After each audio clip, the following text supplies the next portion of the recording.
Greetings everyone, I'm K. Monica, currently studying in 6th semester B.Pharm, Kripanadi College of Pharmacy, here before you to present my poster on pharmaceutical dissolution, interlinking the aspects of science and intellect. Dissolution is defined as a process by which a solid material enters the solvent in order to create a solution. The process is a multi-step heterogeneous mass transfer which involves the removal of solute from the solid phase and solid-solvent interface, followed by passage of solute to the solvent by convective or passive process.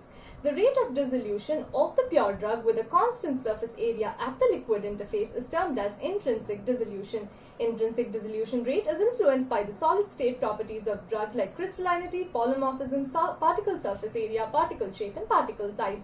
The mass transfer is a diffusion process, hence combining the Fick's law of diffusion. Sometimes, even severe formulation efforts and novel formulation strategies may not be able to overcome low solubility related bioavailability issues.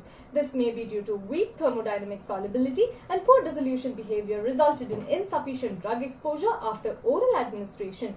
Hence, an early thermodynamic solubility assessment and elimination of poor soluble compounds during the late research phase is desirable. Therefore, the apparent dissolution can be defined as dissolution rates from non-disintegrating compacts exposing a fixed surface area to the given solvent medium. Dissolution is explained with three classic theories: diffusion layer model, Dankworth's model, and interfacial barrier model. Diffusion layer model states that the formation of stagnant layer around the solid where the dissolution happens due to sink condition is a rate limiting step, which is in which the dissolution described as Noyes-Whitney's equation and Higgs-Crowell equation. Dankworth's model takes into account the eddies that are present in the agitated fluid and reach the solid-liquid interface and absorb the solute by diffusion and carry it into the bulk of solution. These packets get continuously replaced by the new ones and exposed to the new solid surface each time. Thus, the theory is also called as surface renewal theory.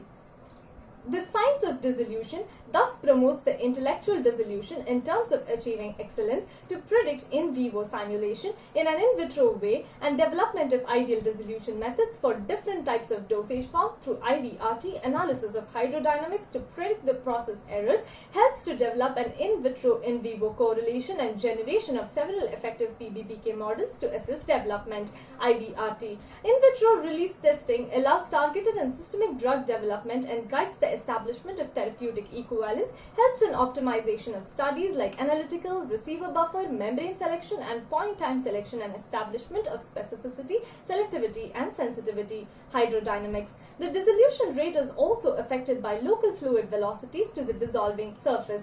The computational fluid dynamics is used to analyze and solve problems of the fluid flow associated with fluid mechanics, influence of various factors like velocity of fluid, rate of flow, position of tablet, rate of shear, shape and paddle, and formation of eddies to be studied to identify the critical factors affecting dissolution and its measurements. IVIVC. IVIVC serves as a quality control tool for dissolution and in vivo performance of the drug product. An in vitro in vivo correlation is a predictive mathematical model that describes the relationship between in vivo property of the dosage form and its relationship with in vivo response. The main advantage of IVIVC is that it provides a mechanism for evaluating the change in vivo absorption based on the in vitro dissolution changes that are small changes in a formulation. Once a validated IVIVC model has been established, it can be used to predict bioavailability, bioequivalence based on the in vitro data that are already available. Establishing an IVIVC model can be more helpful after the product has been approved by determining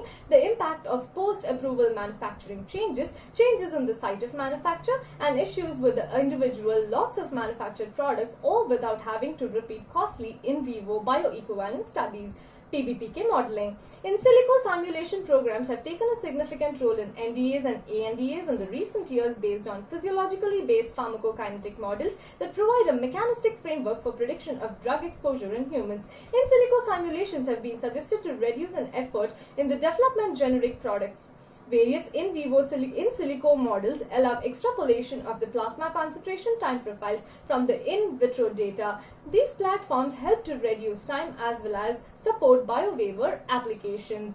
For example, GastroPlus is available with different modules depending on the areas of investigation, making it a versatile application software. The interplay between the science and newer process development with the analysis result in the development of the regulation for dissolution. Thus, agency guidelines are generated for dissolution conditions, validation, QC processes, which further support scale-up post-approval changes, allow applications of biowaivers, guidance for BCS classifications and BDD classification systems. Dissolution testing remains one of the pharmaceutical industry's most straightforward, least expensive QC tools to assure product performance. Research is now focused on the ways to extend and improve IVIVC and make real-time release testing reality.